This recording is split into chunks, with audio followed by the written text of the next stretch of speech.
1998 ಒಬ್ಬ American man $8 million ಒಂದು private island ನ ಪರ್ಚೇಸ್ ಮಾಡ್ತಾನೆ. ಆ ಐಲ್ಯಾಂಡ್ ಹೆಸರು little Saint James. United States Virgin island Caribbean C ಭಾಗದ ಹತ್ರ ಇದೆ.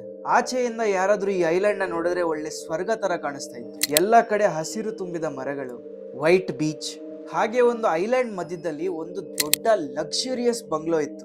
Guest villa, 2 swimming pool, gym, private helipad, basically ಒಂದು ರಿಚ್ ಪೀಪಲ್ ವೆಕೇಶನ್ ಪ್ಲೇಸ್ ಆಗಿತ್ತು. ಆದ್ರೆ ಇಲ್ಲಿ ಒಂದು ಟ್ವಿಸ್ಟ್ ಏನಂದ್ರೆ, ಅಕ್ಕಪಕ್ಕ ಇದ್ದಿದ್ದ ಐಲ್ಯಾಂಡ್ಗಳು ಪೀಡೋಫೈಲ್ ಐಲ್ಯಾಂಡ್ ಅಂತ ಕರೀತಾ ಇದ್ರು. 1998 ಆದ್ಮೇಲೆ ಈ ಜಾಗ ಯಾವುದೋ ಬರೀ ವೆಕೇಶನ್ ಪ್ಲೇಸ್ ಆಗಿರ್ಲಿಲ್ಲ. According to police investigation and later court records ಏನ್ ಹೇಳುತ್ತೆ ಅಂದ್ರೆ, ಏನೋ ಇಲ್ಲಿಗಲ್ ಆಕ್ಟಿವಿಟೀಸ್ ಇಲ್ಲಿ ನಡೀತಾ ಇದೆ ಅಂತ ಹೇಳ್ತಾರೆ. 12ರಿಂದ 17 ವರ್ಷ ಇರೋ ಹುಡುಗಿರ್ನ ಈ ಐಲ್ಯಾಂಡ್ಗೆ ಕರ್ಕೊಂಡು ಬರ್ತಾ ಇದ್ರು. ಇದಾದ್ಮೇಲೆ ಕತೆ ಇನ್ನೂ ನಿಗೂಢವಾಗೋದು. ಈ ಐಲ್ಯಾಂಡ್ ನಿಂದ ತಪ್ಪಿಸ್ಕೊಂಡು ಹೋಗೋದು ಆಲ್ಮೋಸ್ಟ್ ಇಂಪಾಸಿಬಲ್ ತರ ಇತ್ತು. ಯಾಕಂದ್ರೆ ಸುತ್ತಲೂ ಸಮುದ್ರ, ಅವನ್ ಘಾಟ್ಸ್, ರೋಡ್ಸ್ ಇರ್ಲಿಲ್ಲ. ಇದ್ರ ಹತ್ರ ಯಾವುದೇ ಐಲ್ಯಾಂಡ್ ಕೂಡ ಇರ್ಲಿಲ್ಲ. 15 ವರ್ಷದ ಹುಡುಗಿ ಅಲ್ಲಿಂದ ಈಚ್ಕೊಂಡು ಎಸ್ಕೇಪ್ ಆಗಕ್ಕೆ ಟ್ರೈ ಮಾಡ್ತಾಳೆ. ಆದ್ರೆ ಸಿಗಾಕೊಂಡ್ಬಿಡ್ತಾಳೆ. ಅವಳು ಸಿಗಾಕೊಂಡ್ಮೇಲೆ ಅವಳ ಪಾಸ್ಪೋರ್ಟ್ ನ ಕಿತ್ಕೊಂಡು ಮತ್ತೆ ಅದೇ ಐಲ್ಯಾಂಡ್ಗೆ ವಾಪಸ್ ಕರ್ಕೊಂಡು ಬರ್ತಾರೆ. ಅಲ್ಲಿಂದ ಎಸ್ಕೇಪ್ ಆಗೋದು ಆಲ್ಮೋಸ್ಟ್ ಇಂಪಾಸಿಬಲ್ ಅಂತ ಎಲ್ರಿಗೂ ಗೊತ್ತಾಗ್ಬಿಡುತ್ತೆ. ಯಾರೆಲ್ಲ ಈ ಐಲ್ಯಾಂಡ್ಗೆ ಹೋಗ್ತಾ ಇದ್ರು, ಏನ್ ಪರ್ಪಸ್ ಇಟ್ಕೊಂಡು ಹೋಗ್ತಾ ಇದ್ರು ಅಂತ. According to flight logs, documents and investigations, ಅಲ್ಲಿ ಬರ್ತಾ ಇದ್ ಯಾರ್ಯಾರಂದ್ರೆ ಪ್ರಿನ್ಸ್ ಆಂಡ್ರ್ಯೂ, ಸ್ಟೀಫನ್ ಹಾಕಿಂಗ್, ಕ್ರಿಸ್ತಕರ್. ಇವ್ರ ಹೆಸರುಗಳೆಲ್ಲ ಬಂದಿದೆ ಅಂದ್ರೆ ಇವ್ರು ಯಾವ್ದೋ ಕ್ರೈಮ್ ಮಾಡಿರ್ತಾರೆ ಅಂತ ಅಲ್ಲ. ನಿಜವಾದ ಪ್ರಶ್ನೆ ಏನ್ ಕೇಳ್ಬೇಕಂದ್ರೆ, ಈ ಪವರ್ಫುಲ್ ಪೀಪಲ್ ಈ ಐಲ್ಯಾಂಡ್ಗೆ ಏನಿಗೆ ಬರ್ತಾ ಇದ್ರು ಅಂತ. ಈ ಐಲ್ಯಾಂಡ್ ಅಲ್ಲಿ ಪ್ರೈವೇಟ್ ಪಾರ್ಟೀಸ್ ನಡೀತಾ ಇತ್ತು, ಪ್ರೈವೇಟ್ ಮೀಟಿಂಗ್ಸ್ ನಡೀತಾ ಇತ್ತು, ಲಕ್ಸುರಿ ಗ್ಯಾದರಿಂಗ್ ನಡೀತಾ ಇತ್ತು. ಇದೆಲ್ಲಾನು ಒಂದೇ ಐಲ್ಯಾಂಡ್ ಅಲ್ಲಿ ನಡೀತಾ ಇತ್ತು. ಈ ಐಲ್ಯಾಂಡ್ ನ ಪರ್ಚೇಸ್ ಮಾಡಿದೆ ಜೆಫ್ರಿ ಎಪ್ಸ್ಟೀನ್.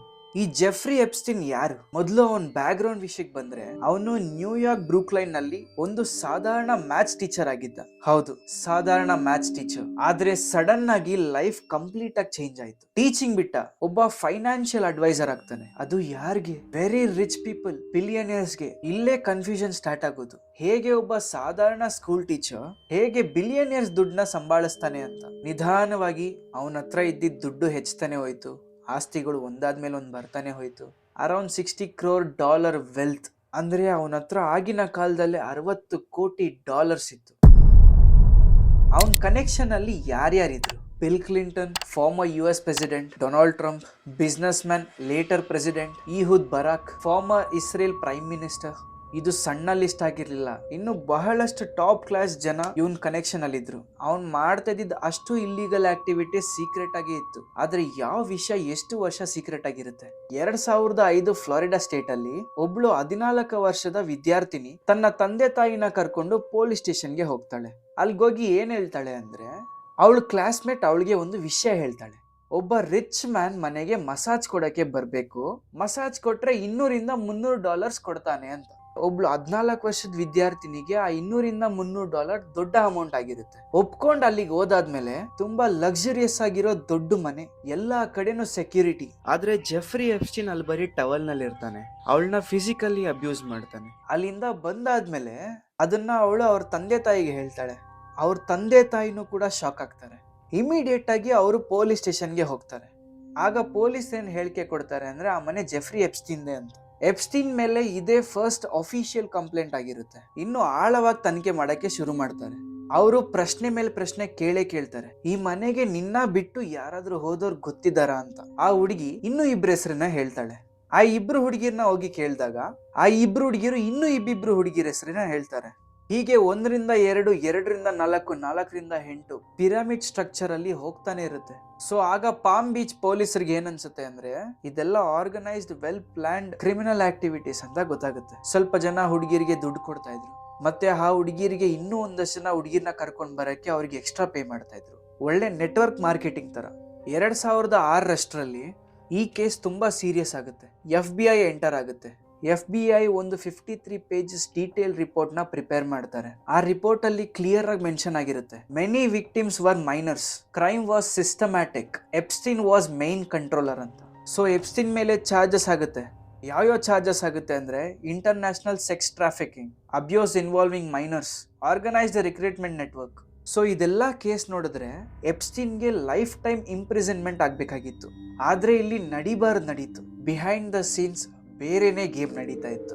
ಎಪ್ಸ್ಟೀನ್ ಲಾಯರ್ಸ್ ಮತ್ತೆ ಗವರ್ಮೆಂಟ್ ಲಾಯರ್ಸ್ ಒಂದು ರಹಸ್ಯವಾದ ಮೀಟಿಂಗ್ ನಡೆಸ್ತಾರೆ. ಮೀಡಿಯಾ ಇಲ್ಲ, ಪಬ್ಲಿಕ್ ಇಲ್ಲ, ವಿಕ್ಟಿಮ್ಸ್ ಇಲ್ಲ, ಕಂಪ್ಲೀಟ್ಲಿ ಸೀಕ್ರೆಟ್. ಸ್ವಲ್ಪ ಸಮಯ ಆದ್ಮೇಲೆ ಒಂದು ಲೀಗಲ್ ಡೀಲ್ ನ ಮಾಡ್ಕೊಂತಾರೆ. ಈ ಡೀಲ್ ಡೀಟೇಲ್ಸ್ ನ ತಿಳ್ಕೊಂಡ್ರೆ ಯಾರಿಗೆ ಆಗ್ಲಿ ಶಾಕ್ ಆಗುತ್ತೆ. ಗವರ್ಮೆಂಟ್ ಎಪ್ಸ್ಟೀನ್ ಏನ್ ಹೇಳ್ತಾರೆ ಅಂದ್ರೆ, ನೀನು ಸಣ್ಣ ಸಣ್ಣ ಚಾರ್ಜಸ್ ನ ಎಕ್ಸೆಪ್ಟ್ ಮಾಡು, ದೊಡ್ಡ ಚಾರ್ಜಸ್ ನ ನಾವಲ್ಲೇ ಮುಚ್ಚಾಕ್ತೀರಿ ಅಂತ. ಸಣ್ಣ ಚಾರ್ಜಸ್ ಯಾವ್ಯಾವ್ದಂದ್ರೆ ಪ್ರಾಸ್ಟಿಟ್ಯೂಷನ್ ರಿಲೇಟೆಡ್ ಮೈನರ್ ಚಾರ್ಜಸ್. ಇವರು ಡ್ರಾಪ್ ಮಾಡಿರೋ ದೊಡ್ಡ ಚಾರ್ಜಸ್ಗಳು ಯಾವ್ಯಾವ್ದಂದ್ರೆ international sex trafficking, multiple victims, serious abuse charges. ಇಲ್ಲಿ ಇನ್ನೊಂದು ಮೋಸ್ಟ್ ಡೇಂಜರಸ್ ಲೈನ್ ಬರುತ್ತೆ. ಎಪ್ಸ್ಟೀನ್ ಮಾತ್ರ ಅಲ್ಲ, ಅವನ ಜೊತೆ ಇನ್ವಾಲ್ವ್ ಆಗಿರೋ ಯಾರ್ಯಾರಿದ್ರು ಅವರು ಕೂಡ ಫುಲ್ಲಿ ಪ್ರೊಟೆಕ್ಟೆಡ್ ಅಂತ. ಅಂದ್ರೆ ಫ್ಯೂಚರ್ ಅಲ್ಲಿ ಈ ಕೇಸ್ ರಿಲೇಟೆಡ್ ಯಾರ ಮೇಲೂ ಕೇಸ್ ಫೈಲ್ ಮಾಡಬಾರ್ದು ಅಂತ. ಬರೀ ಡೀಲ್ ಕಮ್ಮಿ ಮಾಡಿರೋದೇ ನಾವು ದೊಡ್ಡ ವಿಷಯ ಅನ್ಕೊಂಡ್ರೆ, ಆ ಚಾರ್ಜಸ್ ಯಾವ್ಯಾವ್ದಿತ್ತು ಅದನ್ನ ತಿಳ್ಕೊಂಡ್ರೆ ಇನ್ನೂ ಶಾಕ್ ಆಗುತ್ತೆ. ಅವನ್ಗೆ ಏನ್ ಸೆಂಟೆನ್ಸ್ ಆಯ್ತು ಅಂದ್ರೆ 18 ತಿಂಗಳು ಜೈಲ್. ಆದ್ರೆ ನಾರ್ಮಲ್ ಜೈಲ್ ಅಲ್ಲ, ವಾರದಲ್ಲಿ 6 ದಿನ ಮಾತ್ರ ಅವನು ಜೈಲಲ್ಲಿ ಇರ್ಬೇಕಾಗಿತ್ತು. ಅದು 12 ಗಂಟೆಗಳ ಕಾಲ ಅವನು ಜೈಲಿಂದ ಹೊರ ಹೋಗೋ ಪರ್ಮಿಷನ್ ಇತ್ತು. ಅವನು ಆಫೀಸ್ಗೆ ಹೋಗ್ಬೋದಾಗಿತ್ತು, ಮೀಟಿಂಗ್ಸ್ ಅಟೆಂಡ್ ಮಾಡ್ಬೋದಾಗಿತ್ತು, ಬಟ್ ನೈಟ್ ಮಾತ್ರ ಮಲ್ಕೊಳಕ್ಕೆ ಜೈಲಲ್ಲಿ ಇರ್ಬೇಕಾಗಿತ್ತು. ಈ ಸೀಕ್ರೆಟ್ ಡೀಲ್ ಆದ್ಮೇಲೆ ಅವನ ಜೈಲ್ ಸೆಂಟೆನ್ಸ್ ಕಂಪ್ಲೀಟ್ ಆಗುತ್ತೆ. 2009ರಲ್ಲಿ ಅವನು ಆಚೆ ಬರ್ತಾನೆ. ಸಿಸ್ಟಮ್ ಸೈಲೆಂಟ್ ಆಗಿರುತ್ತೆ, ಮೀಡಿಯಾ ಕೂಡ ಸೈಲೆಂಟ್ ಆಗಿರುತ್ತೆ. ಕೇಸ್ ಆಲ್ಮೋಸ್ಟ್ ಮುಚ್ಚೋಗೋ ರೇಂಜಿಗೆ ಬರುತ್ತೆ. ಆದರೆ ಲೈಫ್ ಬೇರೆ ಪ್ಲಾನೇ ಮಾಡಿತ್ತು ಅಂತ ಕಾಣಿಸುತ್ತೆ. ಎಲ್ಲೋ ಇದ್ದಿದ್ದ ಜರ್ನಲಿಸ್ಟ್ ಇಲ್ಲ, ಈ ಕತೆ ಇನ್ನೂ ಮುಗ್ದಿಲ್ಲ ಅಂತ ಮುಂದೆ ನಿಲ್ತಾಳೆ. ಅವಳ ಹೆಸರೇ ಜೂಲಿ ಕೆ ಬ್ರೌನ್. ಅವಳು ಆ ಕೇಸ್ನ ಡೀಪಾಗಿ ಸ್ಟಡಿ ಮಾಡ್ತಾಳೆ. ಹಳೆ ಕೋರ್ಟ್ ಫೈಲ್ಸ್ನ, ಪೊಲೀಸ್ ರಿಪೋರ್ಟ್ಸ್ನ, ವಿಕ್ಟಿಮ್ ಸ್ಟೇಟ್ಮೆಂಟ್ಸ್ನ. ಬಟ್ ಅಲ್ಲಿ ಅವಳು ಒಂದು ಶಾಕಿಂಗ್ ಇನ್ಸಿಡೆಂಟ್ನ ಕಾಣ್ತಾಳೆ. Secret deal details. Victims were never informed. Prosecutors protected Epstein. ಇದ್ರ ಮುಖಾಂತರ ಅವಳು ಒಂದು ಲಾಂಗ್ ಇನ್ವೆಸ್ಟಿಗೇಷನ್ ಸೀರೀಸ್ ನ ಬರೀತಾಳೆ, ಪರ್ವರ್ಷನ್ ಆಫ್ ಜಸ್ಟಿಸ್ ಅಂತ. ಈ ಆರ್ಟಿಕಲ್ ತುಂಬಾನೇ ವೈರಲ್ ಆಗುತ್ತೆ. ಫೆಡರಲ್ ಅಥಾರಿಟೀಸ್ ಈ ಕೇಸ್ನ ಮತ್ತೆ ರೀಓಪನ್ ಮಾಡ್ತಾರೆ. ಈ ಸಲ ಯಾವುದೇ ಲೋಕಲ್ ಪೊಲೀಸ್ ಆಗಿರ್ಲಿಲ್ಲ, ಫೆಡರಲ್ ಅರೆಸ್ಟ್. 2019ರಲ್ಲಿ ಎಪ್ಸ್ಟೀನ್ ಮತ್ತೆ ಜೈಲ್ಗೆ ಹೋಗ್ತಾನೆ. ಹೊಸ ಚಾರ್ಜಸ್ ಬರುತ್ತೆ, sex trafficking of minors. But ಅವತ್ತಿನ ಸಿಚುವೇಶನ್ ಬೇರೆನೇ ಇರುತ್ತೆ. ಯಾವುದೇ ಸೀಕ್ರೆಟ್ ಡೀಲ್ ಇರಲ್ಲ, ಯಾವುದೇ ಎಸ್ಕೇಪ್ ಇರಲ್ಲ, ಬೇಲ್ ಕೂಡ ಡಿನೈ ಮಾಡ್ತಾರೆ. ಎಂಟೈರ್ ವರ್ಲ್ಡ್ ಶಾಕ್ ಆಗುತ್ತೆ. 10 ಆಗಸ್ಟ್ 2019 ಟ್ರಯಲ್ ಸ್ಟಾರ್ಟ್ ಆಗಕ್ಕೆ ಇನ್ನೇನು ಸ್ವಲ್ಪ ಟೈಮ್ ಇತ್ತು. ಸಡನ್ ಆಗಿ ಒಂದು ಬ್ರೇಕಿಂಗ್ ನ್ಯೂಸ್ ಬರುತ್ತೆ. Jeffrey Epstein found dead in his jail cell ಅಂತ. ಗವರ್ಮೆಂಟ್ ಇಮಿಡಿಯೇಟ್ ಆಗಿ ಒಂದು ಸ್ಟೇಟ್ಮೆಂಟ್ ಕೊಡುತ್ತೆ. Official reason suicide, case closed ಅಂತ ಅನೌನ್ಸ್ ಮಾಡ್ತಾರೆ. ಆದ್ರೆ ಜನರಿಗೆ ಇದನ್ನ ಒಪ್ಕೊಳಕ್ಕೆ ಸಾಧ್ಯನೇ ಆಗ್ಲಿಲ್ಲ. ಏನಕ್ಕೆ ಅಂದ್ರೆ ಸುಮ್ಮನೆ ಯೋಚನೆ ಮಾಡಿ, he was an high profile prisoner, world famous case, powerful enemies, sensitive information. ಆದ್ರೂ ಗಾರ್ಡ್ಸ್ ನಿದ್ದೆ ಮಾಡ್ತಾ ಇದ್ರು. CCTV ಕ್ಯಾಮ್ರಾ ಕೂಡ ವರ್ಕ್ ಮಾಡ್ತಾ ಇರ್ಲಿಲ್ಲ. ಚೆಕ್ಸ್ ಕೂಡ ಮಿಸ್ ಆಗಿರುತ್ತೆ. ಜನರ ರಿಯಾಕ್ಷನ್ ಮಾತ್ರ ತುಂಬಾ ದೊಡ್ಡದಾಗಿತ್ತು. ಸೋಷಿಯಲ್ ಮೀಡಿಯಾ ಎಕ್ಸ್ಪ್ಲೋಡ್ ಆಯ್ತು. ಎಲ್ಲಾ ಕಡೆನೂ ಒಂದೇ line, Epstein didn't kill himself. ಯಾಕಂದ್ರೆ ಎಪ್ಸ್ಟೀನೇ ಕೀ ಪರ್ಸನ್ ಆಗಿದ್ದ. ಅವನ್ ಬದುಕಿದಿದ್ರೆ ಟ್ರಯಲ್ ಆಗ್ತಾ ಇತ್ತು, ಯಾರ್ಯಾರು ಅದ್ರ ಹಿಂದೆ ಇದ್ರು ಅಂತ ಗೊತ್ತಾಗ್ತಾ ಇತ್ತು, ಕೇಸ್ ಸಾಲ್ವ್ ಆಗಕ್ಕೆ ಇನ್ನೂ ಸುಲಭ ಆಗ್ತಾ ಇತ್ತು. ಆದ್ರೆ ಈಗ ಆ ಚಾನ್ಸ್ ಕಳ್ಕೊಂಡ್ಬಿಟ್ಟಿದ್ದಾರೆ. ಎಪ್ಸ್ಟೀನ್ ಸತ್ ಮೇಲೆ ಕೇಸ್ ಅಲ್ಲಿಗೆ ಮುಗೀತು ಅಂತ ಬಹಳ ಜನ ಅನ್ಕೊಂತಾರೆ. ಆದ್ರೆ ಕೇಸ್ ಇವತ್ತಿನವರೆಗೂ ಮುಗಿಯೋದೇ ಇಲ್ಲ. ಏನಕ್ಕಂದ್ರೆ ಅದು ಒಂದು ವಿಷಯದಿಂದ, ಎಪ್ಸ್ಟೀನ್ ಫೈಲ್ಸ್. ಏನ್ ಈ ಎಪ್ಸ್ಟೀನ್ ಫೈಲ್ಸ್? ಎಪ್ಸ್ಟೀನ್ ಫೈಲ್ಸ್ ಅಂದ್ರೆ ಯಾವುದೋ ಒಂದು ಸಿಂಗಲ್ ಫೈಲ್ ಆಗಿರ್ಲಿಲ್ಲ, ಸಾವಿರಾರು ಗಟ್ಲೆ ಡಾಕ್ಯುಮೆಂಟ್ಸ್ ಆಗಿತ್ತು. ಈ ಡಾಕ್ಯುಮೆಂಟ್ಸ್ ಅಲ್ಲಿ ಏನೇನಿತ್ತು? Court records, victim statements, emails and contact list, flight logs, financial records, investigation notes. ಇದೆಲ್ಲಾನು ಕೋರ್ಟ್, ಗವರ್ಮೆಂಟ್ ಏಜೆನ್ಸೀಸ್ ಅಲ್ಲಿ ಇತ್ತು. ಈಗ ಪ್ರಶ್ನೆ ಏನುಂಟಾಗುತ್ತೆ ಅಂದ್ರೆ, ಈ ಡಾಕ್ಯುಮೆಂಟ್ಸ್ ಈಗಲೂ ಏನಕ್ಕೆ ಸೀಲ್ಡ್ ಆಗಿದೆ ಅಂತ.